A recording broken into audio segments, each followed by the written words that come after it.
নমস্কার বন্ধুরা, নবদিগন্ত চ্যানেলের পক্ষ থেকে আপনাদের সকলকে জানাই স্বাগতম।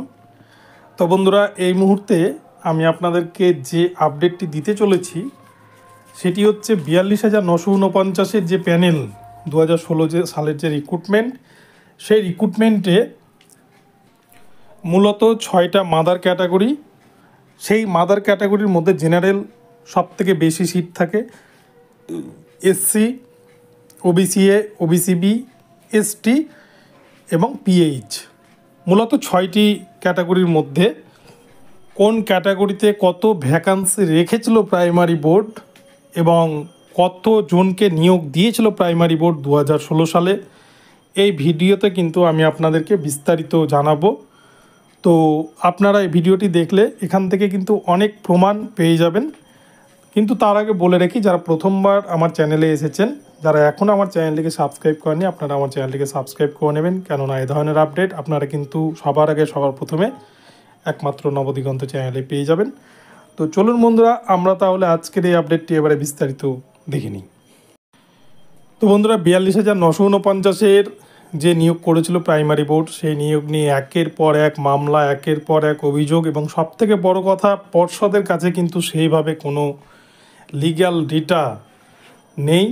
এবং পর্ষদের কাছে যা আছে, তাদের কাছে তো অবশ্যই ডেটা আছে, কিন্তু তারা সেই ডেটা যদি দেয় বা সেই ডেটা কোর্ট যেভাবে চাইছে সেই ডেটা তারা যদি কোর্টে প্রডিউস করে, তাহলে কিন্তু 42,949-এর পুরো প্যানেলটাই একবারে কিন্তু চ্যালেঞ্জের মুখে পড়ে যাবে।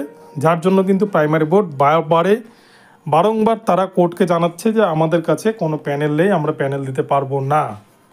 সবথেকে বড় কথা, আপনারা দেখেছেন বিচারপতি অমৃতা সিনহা 42,949-এর ডিপিএসসি ওয়াইজ প্যানেল প্রকাশের নির্দেশ দিয়েছিল, সেখানেও কিন্তু প্রাইমারি বোর্ড বিভিন্নভাবে নাকচ করে দিয়ে তারা কিন্তু শেষ পর্যন্ত সোমেন সেনকে দিয়ে ফিট করে সেই মামলাটাকে স্টে ফেলায়। তো যদিও মামলাটি এখনও পর্যন্ত কিন্তু সেইভাবে রয়েছে। তো সবথেকে বড় ব্যাপার, 42,949-এ দেখা গিয়েছে যে জেনারেলের কাট অফ সবার থেকে লো, বিশেষ করে মালদা ডিস্ট্রিক্টের ক্ষেত্রে কিন্তু 10.25 সব থেকে lowest cut off MD Raju, যেটা ওবিসি বি এবং ওবিসি এর ক্ষেত্রে দেখা যাচ্ছে 16 বা 18 কিন্তু কাট অফ উঠে যাচ্ছে, অথচ জেনারেলের কাট অফ মাত্র 10.25, যেটা কিন্তু গোটা ভারতবর্ষের সংবিধানের ইতিহাসে বা রিক্রুটমেন্টের ইতিহাসে এটা কিন্তু বিরল দৃষ্টান্ত। তো যাই হোক, যেহেতু এস বাসুরাই কোম্পানিকে দিয়ে প্যানেলটা করিয়েছে, যেহেতু সেখানে কোনো বিশেষজ্ঞ কমিটি ছিল না, মানিক ভট্টাচার্য যেভাবে লিস্ট করতে বলেছে এস বাসুরাই সেভাবেই কিন্তু লিস্ট করে দিয়েছে। যার জন্য তার কিন্তু যে লিগাল প্রসেস বা 100 পয়েন্ট রোস্টার মেনে যে প্যানেল তৈরি করতে হয়, সেটা কিন্তু এস বাসুরাই জানতো না বা সেভাবে করেনি। তো যাই হোক, জেনারেল যে নিয়োগ হয়েছিল, সেই জেনারেলের জন্য পর্ষদের তরফ থেকে ভ্যাকান্সি রাখা হয়েছিল 22,978টি, কিন্তু সেক্ষেত্রে পর্ষদ নিয়োগ করেছিল জেনারেল ক্যান্ডিডেটদের 21,657 জন। অর্থাৎ এখানে কিন্তু জেনারেল ক্যান্ডিডেট যতজন ছিল, জেনারেল ক্যান্ডিডেট কেউ কিন্তু বাদ পড়েনি। জেনারেলের প্রত্যেকেই কিন্তু প্রায় এখানে চাকরিটা পেয়ে গিয়েছে, এবং তারপরও ভ্যাকান্সি ফাঁকা থেকে গিয়েছে।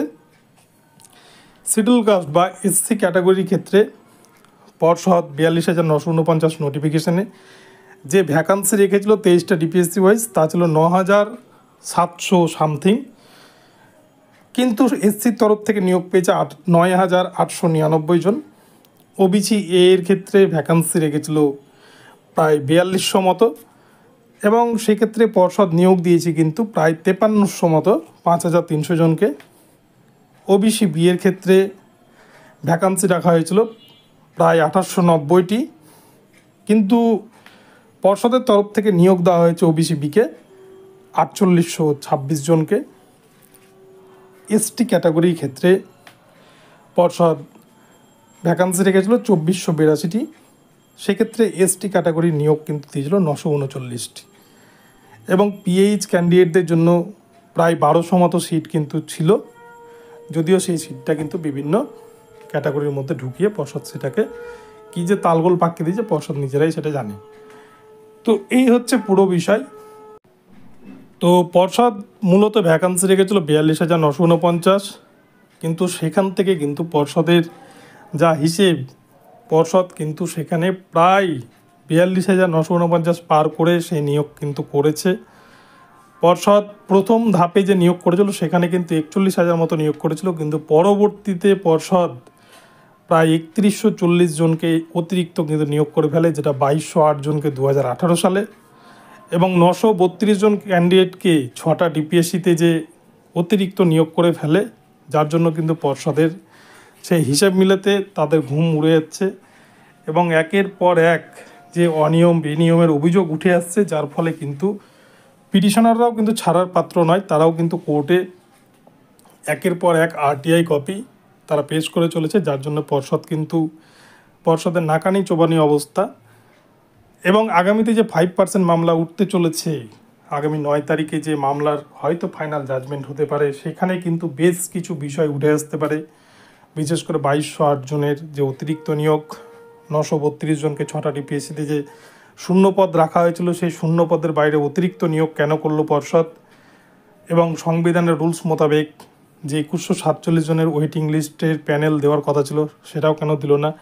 বিভিন্ন প্রশ্নে কিন্তু জর্জরিত প্রাইমারি বোর্ড।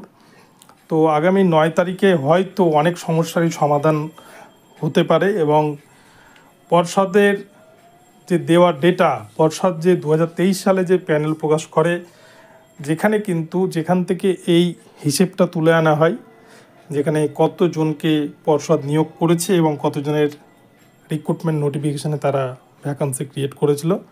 তো আপনারা সেখান থেকে কিন্তু বুঝতে পারলেন যে জেনারেলের ক্ষেত্রে কিন্তু প্রায় 21,000 সামথিং ক্যান্ডিডেটকে নিয়োগ দেওয়া হয়েছে। জেনারেল প্রার্থীরা কিন্তু সেভাবে কেউ বাদ যায়নি। তো আগামীতে কি হবে সেটা কিন্তু বোঝা মুশকিল। তবে জেনারেলদের ক্ষেত্রে যদি রিপ্যানেল করা হয়, যেটা কলকাতা হাইকোর্টে সিঙ্গেল বেঞ্চের নির্দেশ আছে, তাহলে কিন্তু এই প্যানেল থেকে বহু জেনারেল ক্যান্ডিডেট তাদের জায়গায় রিজার্ভেশন ক্যান্ডিডেটদের ঢোকার প্রবল চান্স আছে। কেননা সংবিধানের রুলস অনুযায়ী আগে একজন রিজার্ভ ক্যান্ডিডেট সে কিন্তু জেনারেলের সাথে লড়াই করবে। আমরা 42,949 দেখেছি রিজার্ভ ক্যান্ডিডেট সে যদি 18 বা 20 পেয়েছে, তাও কিন্তু সেই জেনারেলের মধ্যে ঢুকতে পারেনি। এটা একটা ব্যতিক্রমী নিয়ম তৈরি করে কিন্তু প্রাইমারি বোর্ড 42,000 প্যানেলটা তৈরি করেছিল। তো যাই হোক, আগামী 9 তারিখে 5% মামলাতেই কিন্তু 42,000-এর অনেক সমস্যার সমাধান হতে চলেছে। তো দেখা যাক কী হয়। তো বন্ধুরা, আপনাদেরকে আপডেটটি দিলাম যে পর্ষদের ভ্যাকান্সি কত ছিল আর নিয়োগ কতজনকে করেছে। তো আপনাদের ভিডিওটি কেমন লাগলো জানাবেন। ভিডিওটি ভালো লাগলে চ্যানেলটিকে সাবস্ক্রাইব করে দেবেন, আর নতুন নতুন আপডেট পেতে অবশ্যই আমার চ্যানেলটিকে ফলো করতে থাকুন। ধন্যবাদ সকলকে। পরবর্তীতে নতুন আপডেট নিয়ে আবার আসবো।